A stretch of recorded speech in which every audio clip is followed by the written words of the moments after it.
Kamakailan lang akala natin si Infinix Note 30 5G ang mid-range na wawasak sa mga kalaban. Well, diyan ka nagkakamali. Ngayon, meron ng bagong challenger. Itong Tecno Camon 20 Pro 5G. Ang ganda na itong processor na ito, meron siyang Dimensity 8050. And maganda-gandang camera. And best of all, maganda rin kanyang design. In this video guys, alamin natin kung is this worth the hype or hindi for 11,999. Tara, simulan natin with a quick unboxing. So hi guys, ako pala si Rich mo, the Gadget Sidekick, and welcome back to my channel.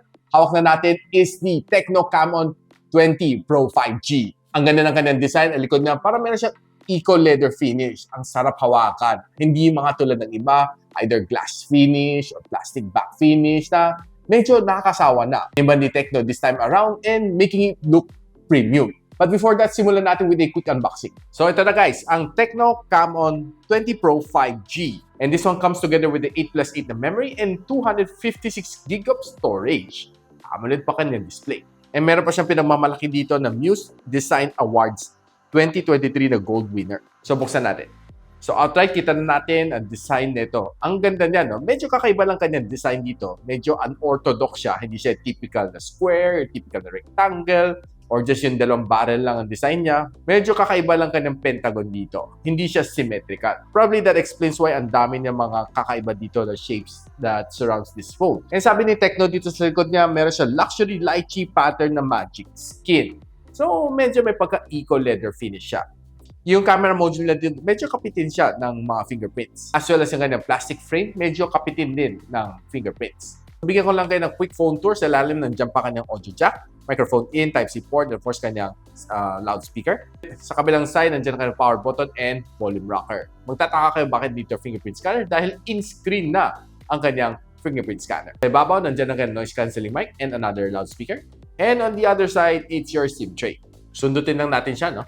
And dito sa harap is a micro SD expansion. And sa likod is dalawang 5G na nano SIM ang kaya na i-support. Yung kanyang camera is a dual camera setup na may 64MP na main shooter. And ang kanyang harap is a punch hole na camera. Other stuff inside the box, ang kanyang hard case. Ito itsura niya pag kinabit. And it looks cool. Kanyang warranty, user guide, 33 watts na fast charging brick, Type-C cable and headset, and ang kanyang SIM ejector pin. So guys, nakita na ang full unboxing nitong phone na ito. And to be honest with you, okay, ang ganda ng kanyang phone design. Ang likod niya, I really love it dahil hindi siya madulas. And hindi rin siya fingerprint magnet. So this one is almost like an eco leather finish. So ang sarap sa kamay. Now, first things first, itong phone nito is being packed together with a MediaTek Dimensity 8050. We know na latest siya, but in reality, it's just a rebranded na Dimensity 1200 or 1300, which sabi ng ibang media site na it's identical.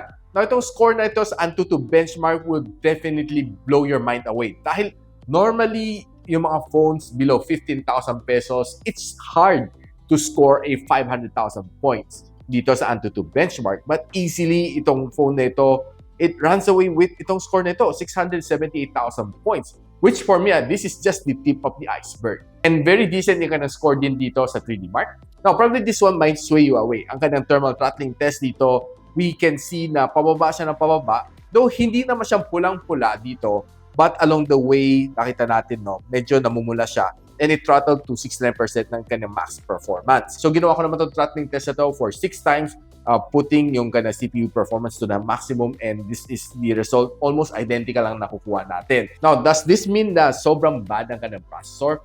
Well, for me, definitely not. Kasi ang ganda ng kanyang score na nakuha sa Antutu benchmark, sa kanyang 3D Mark, ang ganda rin yung kanyang score na nakuha. So, malalaman natin a little bit sa kanyang gaming test kung this phone would really suffer. Ito phone na ito is being packed together with a 5,000 mAh na batteries, having a 33 watts na fast charging na support. Now, charging from 10 to 100 takes me roughly mga 1.5 hours to complete the full charging cycle. Ito phone na ito is just with me for roughly 2 days pa lang. And it would be hard for me to say kamusta naman kanyang battery life. Well, ginamit ko naman siya, medyo masinsinan kasi for the past 2 days, medyo heavy workload binibigay ko sa kanya, puro gaming and puro mga camera test. So, I would say na after half day, nag-charge na ako. But I think na if you're using this on a normal basis, kaya naman niya magtagal ng 1 whole day. Now, tingnan naman natin kanyang screen. This one has a 6.67-inch na AMOLED display. It also has a 120 Hz screen refresh rate. So, meaning this one gives you yung mga punchy na colors when you're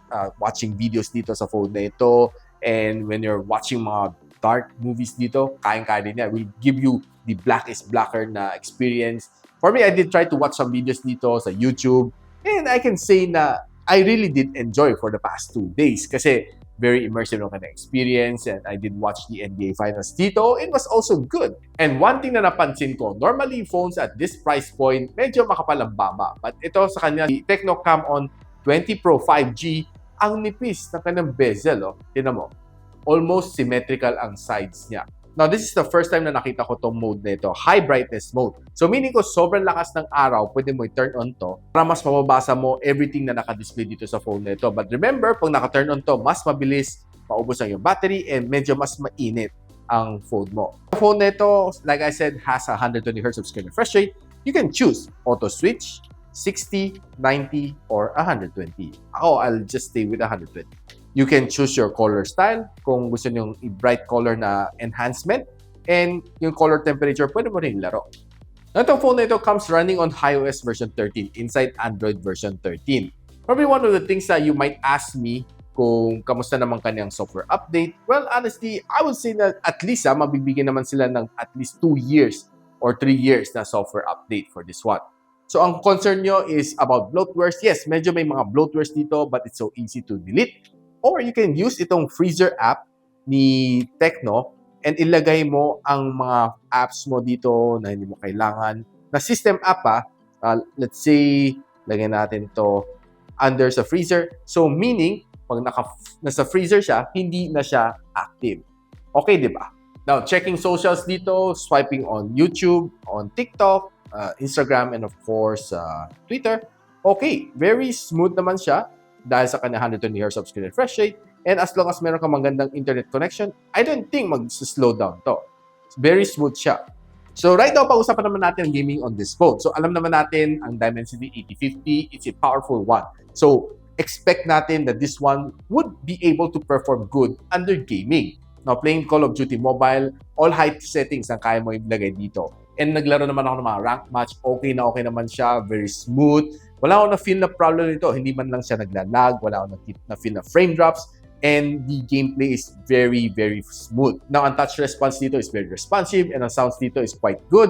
Probably not the best na sounds na may experience mo dito. But of course, it has stereo speakers. I would prefer na using TWS para medyo mas ma-enhance yung experience playing this game. But if you're in a small room and gusto mong gamitin ang loudspeaker, I think it's more than good enough. Pagdating naman sa Genshin Impact, normally ang mga phones at this price point, ang kanyang preset na graphics is low or lowest. This one, pagpasok natin, naka-medium settings na siya. So meaning, this one is definitely a good one. So sinagad-sagad naman natin, nilagyan natin sa all high settings.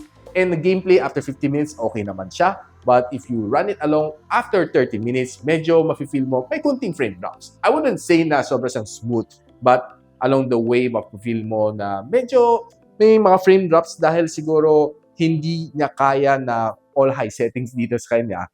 But nevertheless, kaya naman na mag-perform. So, on mga casual na bosses, pag medyo heavy workload na siya, like fighting the big bosses, medyo mafe-feel mo may konting frame drops na siya. As far as I'm concerned, after playing for 1 hour, medyo uminit siya as high as mga 43 degrees Celsius.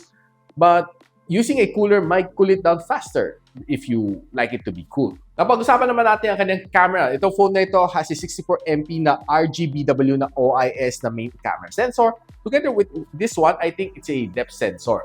Then, meron siyang ring light dito, which pinagmamalaki dati ni Vivo V27e na sobrang ganda daw pag meron kang ganung ring light. But I feel na, well, not really that much. Then, of course, kanyang harap is a 32MP na front-facing shooter.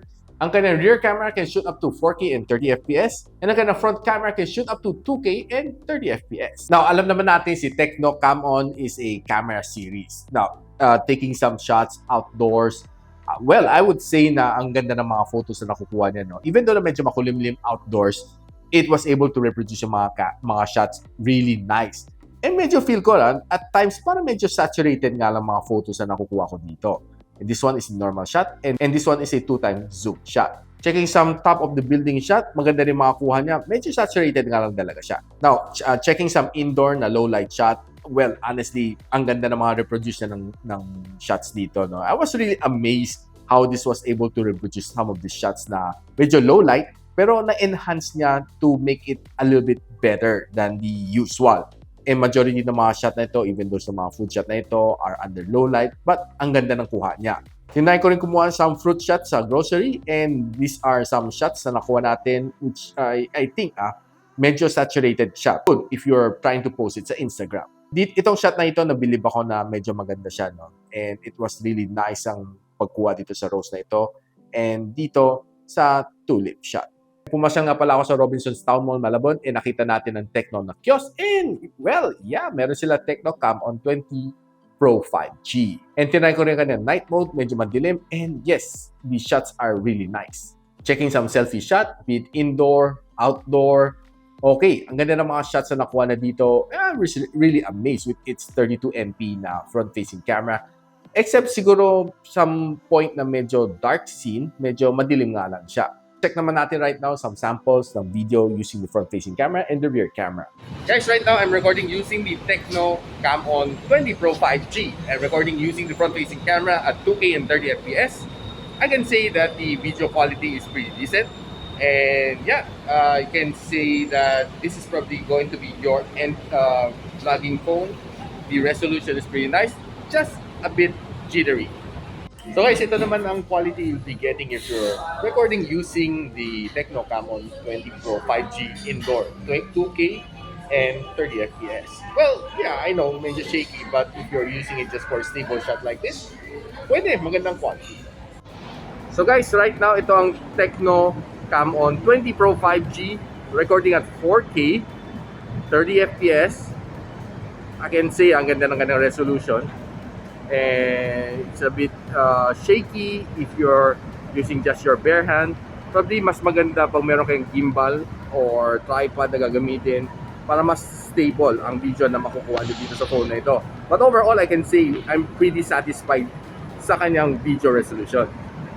Yan guys, may nakita tayo dito sa Robinson's Malabon and Tecno na kiosk. Tanong natin si Kuya kung meron silang Tecno Camon. Kuya, meron silang Tecno Camon 20 Pro 5G? Yes po, sir. Ayos. Meron dito, guys. Magkano ba lang, Kuya? 11,999. Yes, okay. Yan natin kung meron na, ayun, guys, oh. Yan. Punta na kayo dito, no, sa Robinson's Town Mall, Malabon. Second floor, may kiosk dito si Tecno. Tapin nyo na si Kuya. Okay. So yan guys, nakita natin, shooting on 2K, 30 FPS ang kanyang front camera. Medyo shaky, but the video quality is definitely nice. And of course, if you're shooting naman ng 4K 30 sa rear, shaky nga rin siya, pero ang ganda ng kanyang video quality. Now, I would highly recommend na gumamit kayo ng gimbal or tripod to make everything a lot better. So yan guys, tinalaki na natin itong phone na ito, buong buo. And it's currently priced at 11,999. Now, if you're asking me kung sulit nga ba itong phone na ito with that price point, there's no doubt in my mind na itong phone na ito probably is worth more than 11,999. Siguro itong phone na ito might cost 20,000 pesos kung hindi todo binaksak ni Tecno ang kanyang presyo. Kasi ang Camon series, alam naman natin, previously ni-review natin ang Camon 18, 19. This one is a camera series. But putting a Dimensity 8050 dito sa phone na ito, dyan talaga nag-spell ng difference. So right now, hindi lang siya pang camera, but pati gaming, kayang-kaya na i-handle. And yet, sobrang stylish na, sobrang ganda nito phone na ito. Hindi mo talaga akalain na this is just a 12,000 pesos phone. Now, kung ang budget mo right now is 12,000 pesos and you're looking for a good camera na kaya mag-gaming and yet maganda ang kanyang itsura, no doubt, itong Tecno Camon 20 Pro 5G is my best recommendation at may sukli ka pang piso. So guys, kung gusto nyo malaman kung saan pwede mabili ito, and I know the stocks is really running low, check the link on the description box below para sa official link nitong Tecno Camon 20 Pro 5G. Meron pa siyang isang variant nito, ang non-pro variant. Ang presyo na is 8,999. Also, check the description box below. So guys, if you like this video, don't forget to like, subscribe, and of course, hit nyo na rin bell icon para din yung miss mga future uploads dito sa aking channel. And so, ako para si Richmond, and you're watching Gadget Sidekick. What's up? Like and subscribe to my channel.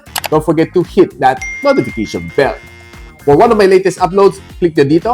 And for one of my popular uploads, click here.